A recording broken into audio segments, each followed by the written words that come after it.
Welcome. Today we will see unfired pressure vessels.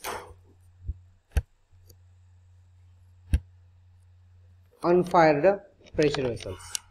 An unfired pressure vessel is defined as a vessel or a pipeline for carrying, storing or receiving steam, gases or liquids at pressures above the atmospheric pressure. Such pressure vessels are designed according to national and international codes.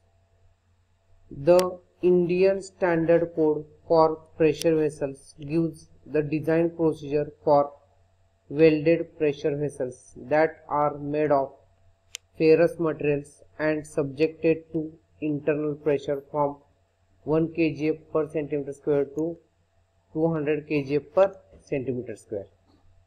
1 kgf is equal to 9.81 Newton.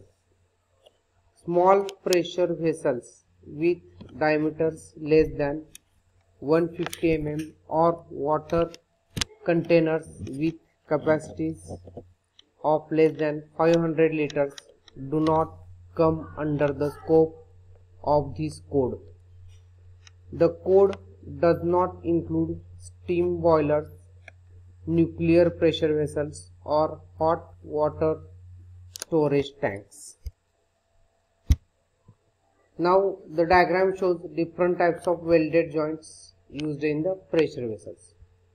The construction of a welded pressure vessel is shown in figure. There are 4 categories of welded joints: A, B, C and D.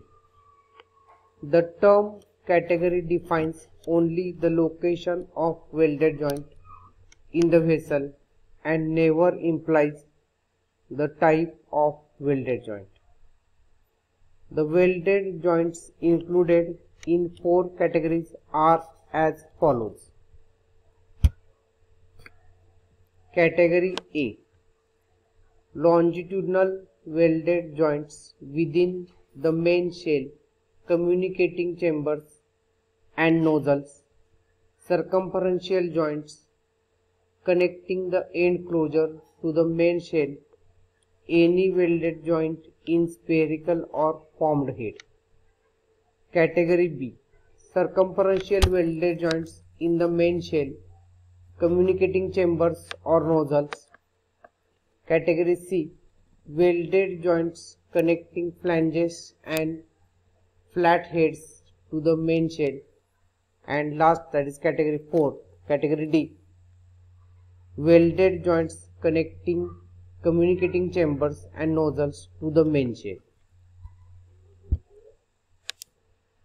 Pressure vessels are classified into 3 groups: Class 1, Class 2 and Class 3.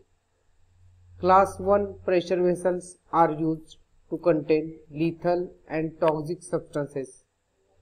They include poisonous gases and liquids that are dangerous to human life.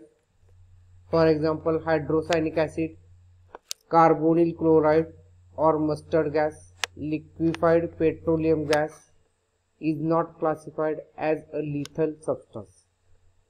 Class 1 pressure vessels are also used when the operating temperature is less than -20 degrees Celsius. There are 2 types of welded joints used in these vessels: double welded butt joint with full penetration and single welded butt joint with backing strip.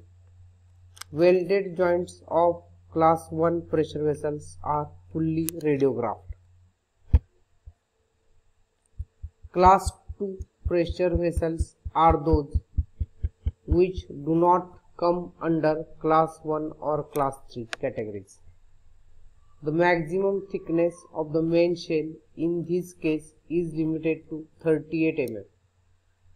The types of welded joints in Class 2 pressure vessels are the same as those in class 1. However, in class 2 pressure vessels, the welded joints are spot radiographed. Class 3 pressure vessels are used for relatively light duties.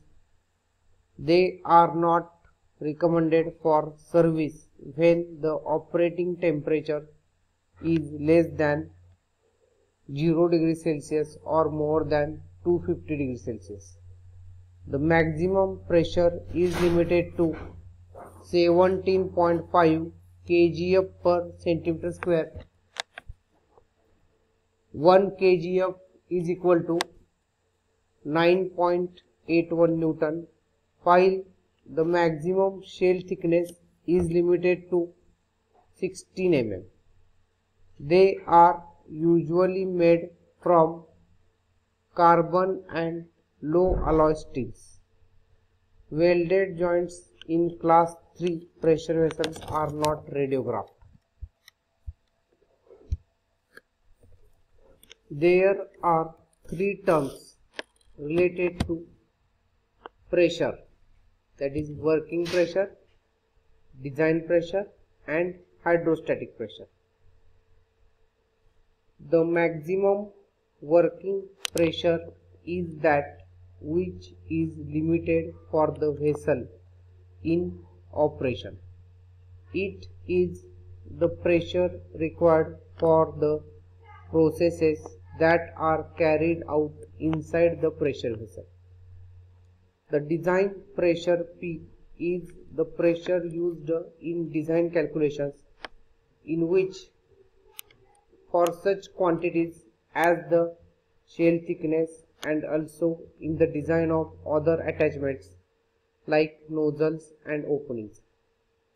The design pressure is obtained by adding a minimum 5% to the maximum working pressure, or design pressure is equal to 1.05 times maximum working pressure. The pressure vessel is finally tested by the hydrostatic test. The hydrostatic test pressure is taken as 1.3 times the design pressure. Therefore, hydrostatic test pressure is equal to 1.3 into design pressure. Pressure vessels are fabricated from steel plates welded together by the fusion welding process. In fusion welding, the weld is made in a state of fusion without hammering. It includes arc welding, gas welding, thermite welding and electron beam welding. The term weld joint efficiency is often used in pressure vessel design. It is defined as the ratio of the strength of the welded joint to the strength of the plates. The magnitude of weld joint efficiency depends upon two factors: the type of weld and the method of weld inspection. The three types of commonly used welded joints are shown in figure. The weld joint efficiency of these joints is given in table. Therefore, these three types of welded joints are used in case of pressure vessel, that is double welded butt joint, single welded butt joint with backing strip, single welded butt joint without backing strip. Now this table shows weld joint efficiency. First column is type of welded joint, second column is weld joint efficiency. In that, weld joints are maybe fully radiographed, spot radiographed and not radiographed. Therefore, first, a double welded butt joint with full penetration. Its efficiency for fully radiographed is 1, for spot radiographed 0.85, and for not radiographed its efficiency is 0.7. B. Single welded butt joint with backing strip. its efficiency for fully radiographed is 0.9. For spot radiographed it is 0.8. For not radiographed it is 0.65. And last, that is C, single welded butt joint without backing strip, its weld joint efficiency for not radiographed is 0.6. Okay, thank you very much.